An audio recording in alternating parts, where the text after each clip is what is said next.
Hello everybody, welcome to my channel study with Sunny. आज के class में हम लोग फ्रेंच सोसाइटी के बारे में जानेंगे कि सोसाइटी किस तरीके से उस समय फ्रेंच की थी। ठीक ना, ये सारी चीज़ों को आज हम लोग जानने वाले हैं। सोसाइटी किस तरीके से थी, सोसाइटी में लोग किस तरीके से थे, ये सारी चीज़ें हम लोग आज के क्लास में देखेंगे, जानेंगे, समझेंगे। ठीक ना, कल हम लोग सिंपली देखे थे कि फ्रांस जो था, फ्रांस के राजा कौन थे, ठीक ना, किस फैमिली से बिलोंग करते थे, शादी कब किए थे। और एक और बहुत ही इम्पोर्टेंट चीज़ देखे थे हम लोग कि कल जब फ्रांस में क्या हुआ था, जब राजा बने थे कौन, लुइस 16, तो उनकी शादी जो हुई किससे हुई थी, ऑस्ट्रियन प्रिंसेस मैरिया एंटियोनेटे से आपकी शादी हुई थी। और जब वो शादी किए तो उन्होंने पाया कि उनकी जो खजाने हैं यानी ट्रेजरी है वो खाली है। ट्रेजरी खाली होने के पीछे मैंने आपको बहुत सारे कारण बताए थे, एक एक करके आपको कारण भी याद रहने चाहिए। ठीक ना, जिससे कि एग्जाम में क्या होगा, जब डायरेक्ट क्वेश्चन आएंगे तो आप आसानी से उसको लिख सकते हैं। ठीक ना, अब हम लोग आज थोड़ी सोसाइटी के बारे में जान लेते हैं कि उस वहाँ पे सोसाइटी किस तरीके था। ठीक ना, तो वहाँ पे जो सोसाइटी था ना, वो किसका पार्ट था, फ्यूडल सिस्टम का पार्ट हुआ करता था। फ्यूडल सिस्टम क्या होता है समझिएगा। फ्यूडल सिस्टम में क्या होते हैं कि जो बड़े बड़े जमींदार लोग होते हैं, ठीक ना, बड़े बड़े जो अमीर लोग होते हैं, ठीक ना, जमींदार लोग होते हैं, कलर्जी लोग होते हैं, नोबिलिटी लोग जो होते हैं, ये क्या करते हैं, इनके पास बहुत सारा ज़मीन होता है, बहुत सारा क्या होता है, ज़मीन होता है। और वो क्या करते हैं कि जो छोटे किसान हैं, जिनके पास खुद की ज़मीन नहीं है, उनको क्या करते हैं कि उनको क्या करते हैं, अपनी ज़मीन दे देते हैं और बोलते हैं कि क्या कीजिए कि आप इस पर खेती कीजिए और उसका खेती करके और टैक्स के रूप में आप जितना खेती कीजिएगा उसका 50% 30% अपने हिसाब से वो क्या करते हैं, उनसे ले लेते हैं। यही सिस्टम क्या कहलाता था बाबू, फ्यूडल सिस्टम कहलाता था। और यही सिस्टम उस समय प्रचलित था कहाँ पे, फ्रांस में। यही सिस्टम कहाँ पे प्रचलित था बाबू, उस समय फ्रांस में यही सिस्टम प्रचलित था। ठीक ना, अब देखिए एक टर्म आपको देखने को मिलेगा, ओल्ड रेजिम। ओल्ड रेजिम क्या था, ओल्ड रेजिम समझिएगा, जब फ्रांस में मोनार्ची सिस्टम थी, ठीक ना, मोनार्चियल फॉर्म ऑफ गवर्नमेंट था, तो उस टर्म को क्या बोला गया, ओल्ड रेजिम बोला गया। यानी 1789 के पीरियड के, मतलब 1789 जो साल था उसके पिछले, मतलब पहले साल को क्या बोला गया, जो उसके पीछे जितने भी साल थे उनको ओल्ड रेजिम बोला गया, और उसके बाद वाले को न्यू रेजिम बोला गया। अब आपको पता ही है ओल्ड रेजिम न्यू रेजिम क्यों बोला गया होगा, क्योंकि आपको पता होगा कि 14 जुलाई 1789 को फ्रांस में क्या होता है, एक आउटब्रेक होता है, एक युद्ध की शुरुआत होती है। ठीक ना, जिसमें लोगों का मेन एम होता है कि हम क्या करें, राजा की पावर को ख़त्म करें, ठीक ना, और मोनार्ची ख़त्म करके हम डेमोक्रेसी लाएं। ठीक ना, तो ये सारी चीज़ें तो आपको पता है। अब हम लोग थोड़ी सोसाइटी के बारे में समझ लेते हैं। सोसाइटी को समझने के लिए एक आपके बुक में छोटा सा डायग्राम दिया है, उसको समझना बहुत ज़रूरी है। एक चीज़ बाबू ध्यान रखें, जब भी आप पढ़ें, ठीक ना, जब भी वीडियो लेक्चर देख रहे हैं तो बुक अपने साथ लेकर बैठे, जिससे आपको क्या होगा, सारी चीज़ें पता चलती रहेंगी और आपको अच्छे तरीके से समझ में भी आएगा। तो बुक हमेशा साथ लेके बैठना होगा। ठीक ना, तो थोड़ा सा हम इस डायग्राम को समझते हैं, ठीक ना, फिर और आगे हम क्लियर करेंगे। तो जैसे कल मैंने आपको बताया था कि फ्रांस की सोसाइटी 3 भागों में बटी हुई थी। कितने भागों में बटी हुई थी बाबू, 3 भागों में बटी हुई थी। ठीक ना, 3 भागों में पहले स्टेट के लोगों को क्या बोला जाता था, ठीक ना, स्टेट मतलब समझ लीजिए ग्रुप। ठीक ना, पहले स्टेट के लोगों को बोला जाता था क्लर्जी। अब सोचिए, आपके मन में आ रहा होगा सर क्लर्जी क्या होता है। ठीक ना, तो क्लर्जी क्या होते हैं, जैसे हमारे मंदिरों में पुजारी लोग होते हैं, ठीक ना, उसी तरीके से चर्च में क्या होते हैं, फादर होते हैं। फादर को क्या बोला जाता है, क्लर्जी। ठीक ना, और इनका रोल, जैसे हमारे समय पे राजा के साथ साथ पुरोहित होते थे ना, उसी तरीके का रोल ये क्या होते हैं, क्लर्जी मतलब प्ले करते हैं वहाँ पे फ्रांस में। ठीक ना, तो क्लर्जी समझ गए, क्लर्जी क्या होते हैं। ठीक ना, ये फर्स्ट स्टेट में आते हैं।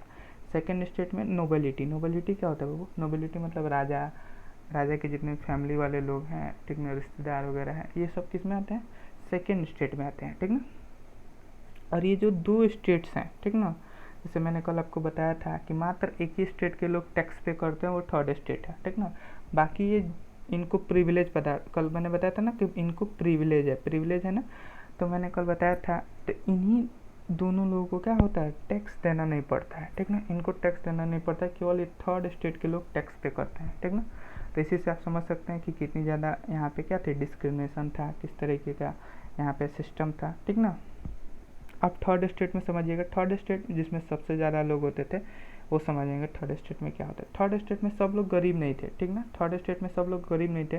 थर्ड स्टेट में कुछ बिग बिजनेसमैन भी आते थे, बड़े बड़े बिजनेसमैन, मर्चेंट्स, व्यापारी, कोर्ट ऑफिशियल्स, ठीक ना, जो दरबार के अधिकारी वगैरह होते थे, लॉयर्स, ठीक ना, वकील वगैरह, ये सब भी थर्ड स्टेट में आते थे। तो ये थर्ड स्टेट के सबसे ऊपरी प्रांत में आते थे, मतलब सबसे अच्छे, मतलब अच्छा वर्ग कह लीजिए इसमें, ठीक ना। तो इनकी संख्या देखिए बहुत कम थी, इनकी संख्या क्या थी, बहुत कम थी।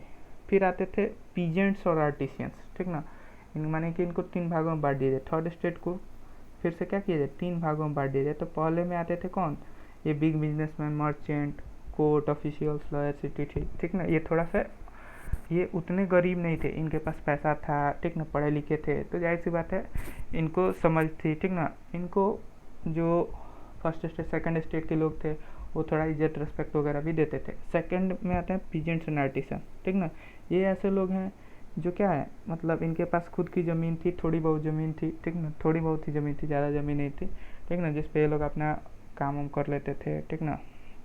आर्टिसन मतलब जो कलाकार वगैरह लोग थे, जैसे कोई नर्तकी हो गया, कोई डांसर हो गया, ये सारे, ठीक ना, तो इनकी भी संख्या कम थी।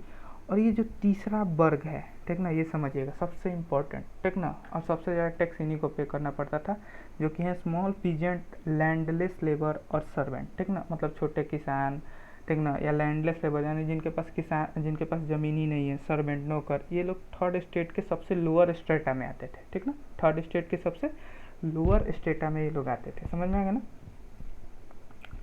और यही लोग मतलब पूरे फ्रांस में जो था ना, पीजेंट की जो संख्या, मतलब पूरे पॉपुलेशन का 90% पीजेंट थे, और 90% में भी बाबू 60% ऐसे पीजेंट थे, ठीक ना, जिनके पास खुद की ज़मीन नहीं थी, वो दूसरों की ज़मीन पर क्या करते थे, मतलब जो बड़े बड़े राजा होते थे उनकी ज़मीनों पर जाकर क्या करते थे, खेती वगैरह करते थे, और उसके बदले उनको टैक्स वगैरह देते थे। ये सारी चीज़ें वहाँ पे फ्रांस में इस तरीके की सोसाइटी चल रही थी, ठीक ना। तो आपको समझ में आ गया कि फ्रांस की सोसाइटी किस तरीके से वर्क करती थी, ठीक ना।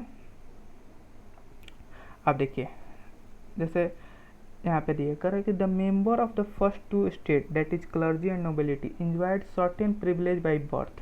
कह रहा है कि इनको कुछ खास तरह का एडवांटेज मिलता था, फ़ायदा मिलता था। क्या एडवांटेज और क्या फ़ायदा मिलता था समझिएगा।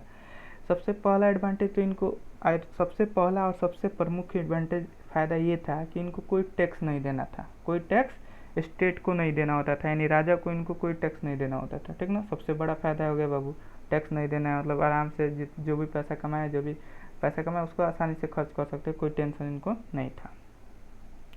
और इनको फ्यूडल प्रिविलेज भी मिलता था। फ्यूडल प्रिविलेज किस तरीके से, मतलब ये बड़े बड़े ज़मींदार होते थे, इनके अंडर बहुत सारे छोटे लोग काम करते थे, ठीक ना, सेठ की तरह बैठे होते थे। जैसे एक आपकी बुक में तस्वीर दिया गया, उसको देख लीजिए, ठीक ना, जैसे यहाँ पे एक बुक में दिया गया, देख रहे हैं किस तरीके से बैठा हुआ है, ठीक ना, और इसके सामने ये लेके आ रहा है, मतलब अपना जो किसान उगाया है उसके सामने ला रहा है कि हाँ इतना प्रोड्यूस किया, और इस सेठ की तरह बैठा हुआ। तो इस तरह का प्रिविलेज उनको क्या मिलता था, ठीक ना, किसको, ये जो फर्स्ट स्टेट और सेकंड स्टेट के लोग होते थे, ठीक ना। कर peasants were obliged to render service to the lord, ठीक ना, मतलब यहाँ पे जो किसान होते थे ना, उन वो बाध्य थे, ठीक ना, वो बाध्य थे, मतलब एकदम उनको करना ही करना था। क्या करना था कि जो भी सर्विसेज, सेवाएं देनी थी, किसको, जो फर्स्ट स्टेट और सेकंड स्टेट के लोग थे उस समय उनको लॉर्ड कहा जाता था, मतलब भगवान का दर्जा दिया जाता था, समझ है ना। उनके घरों में काम करना पड़ता था, उनके ज़मीनों पर काम करना पड़ता था। यहाँ तक कि आर्मी में भी जब ज़रूरत पड़ती थी तो फर्स्ट स्टेट सेकंड स्टेट के लोग कम ही जाते थे, इन्हीं लोगों को वो लोग क्या करते थे, आर्मी में भर्ती कर देते थे, या रोड वोड बनाना होता था, इसमें इनको अपना सर्विंग, मतलब इसमें इनको अपना योगदान देना होता था, ठीक ना। तो ये सारे प्रिविलेज मिलते थे किसको, फर्स्ट स्टेट और सेकंड स्टेट को। और थर्ड स्टेट को इस तरह का डिसएडवांटेज फेस करना पड़ता था, इस तरह का डिस्क्रिमिनेशन फेस करना पड़ता था फ्रांस में उस समय में, ठीक ना। कह रहा है कि चर्च जो था, ठीक ना, वो क्या करता था, एक टैक्स लेता था, तो इसको क्या कहा जाता है, टिथेज, क्या बोला जाता था, टिथेज। टिथेज किस तरह का टैक्स होता था बाबू, ये चर्च के द्वारा लगाया जाता था। किस पे लगाया जाता था, पीजेंट्स यानी किसानों पर टैक्स लगाया जाता था। इसमें क्या होता था बाबू कि मानो कि जैसे कि एक किसान है, ठीक ना, तो चर्च ने अपनी ज़मीन मानो इस किसान को दे दी, ठीक ना, ए नाम का किसान है, ये उसकी ज़मीन है, उसको दे दी कि चर्च ने क्या किया, इसको दे दी ए को कि आप इस पर खेती करो, ठीक ना, खेती करो। जैसे वो मानो कि 10 क्विंटल क्या किया, चावल यहाँ से उगाया, तो 10 क्विंटल का क्या 1/10वां भाग वो क्या करेगा, चर्च को लाके प्रोवाइड कर देगा, ठीक ना। उसी को क्या बोला जाता था, तिथेज बोला जाता था। मतलब ये चर्च द्वारा लगाया जाता था, और जितना एग्रीकल्चर आप मतलब जितना आप खेती कर रहे हैं उससे जितना भी चीज़ उत्पादन हो रही है उसका 1/10वां हिस्सा आपको क्या करना है, चर्च को दे देना है, ठीक ना, या जो भी स्टेट्स हैं राजा को दे देना है, ठीक ना। एक और टैक्स लगता था जिसको टेल बोला जाता था, जिसको क्या बोला जाता था बाबू, टेल बोला जाता था, ठीक ना। इसमें क्या होता था, टेल में ये डायरेक्ट स्टेट द्वारा लगाया जाता था, यानी डायरेक्ट राजा के द्वारा ये टैक्स लगाया दिया जाता था। मतलब जो दिन प्रतिदिन के सामान होते थे उस पर ये लगाया जाता था, जैसे कि टोबैको हो गया और भी बहुत सारे जो प्रतिदिन जो यूज में होता है ना वस्तु, उसके उस पर ये लोग टैक्स लगाते थे। और इसकी जो टैक्स की जो मतलब ये फिक्स टैक्स नहीं था, हमेशा ये चेंज होते रहता था, ठीक ना। तो देख रहे हैं ना, जो the burden of financing activities of the state through taxes was borne by the third state alone. कह रहा है कि जो बर्डन था, जो एक प्रेशर था, ठीक ना, जो तो सब थर्ड स्टेट को ही मतलब थर्ड स्टेट के ऊपर ही था। जितना भी टैक्स मतलब पे करना है सब थर्ड स्टेट के लोगों को ही पे करना है, ठीक ना। तो ये बहुत बड़ा क्या था उनके साथ मतलब डिसएडवांटेज था, एक बहुत बड़ा उनके साथ डिस्क्रिमिनेशन था जो वो लोग फेस कर रहे थे, ठीक ना। तो ये आपकी क्या है बाबू, फ्रांस की सोसाइटी है उस समय की, ठीक ना। कब, लेट 18 सेंचुरी की सोसाइटी है, ठीक ना। तब आप अभी आपको मैंने फ्रांस की सोसाइटी के बारे में बता दिया, आपको भी बहुत अच्छे तरीके से क्लियर हो गया होगा कि फ्रांस की सोसाइटी किस तरीके से थी, ठीक ना। अब हम लोग देखेंगे कि अब इस तरह का जितना इतना भेदभाव हो रहा है तो जाहिर सी बात है कि ज़रूर कुछ ना कुछ क्या होगा, अब ये लोग विद्रोह करेंगे ही, ठीक ना। तो अब देखेंगे हम लोग नेक्स्ट क्या हुआ कि स्ट्रगल किए वो लोग जीने के लिए। नेक्स्ट जो आपका टॉपिक है द स्ट्रगल टू सर्वाइव, ठीक ना, जिसको हम लोग नेक्स्ट क्लास में जानेंगे। अभी तक मैंने जो भी बनाया इससे आप ऑब्जेक्टिव क्वेश्चंस आप आपके बुक से बना सकते हैं, सब्जेक्टिव क्वेश्चन से आप आसानी से बना सकते हैं, ठीक ना। तो उम्मीद करता हूँ कि आपको मैं जो भी पढ़ा रहा हूँ अच्छे से समझ में आ रहा है, ठीक ना। तब तक के लिए ओके, थैंक यू।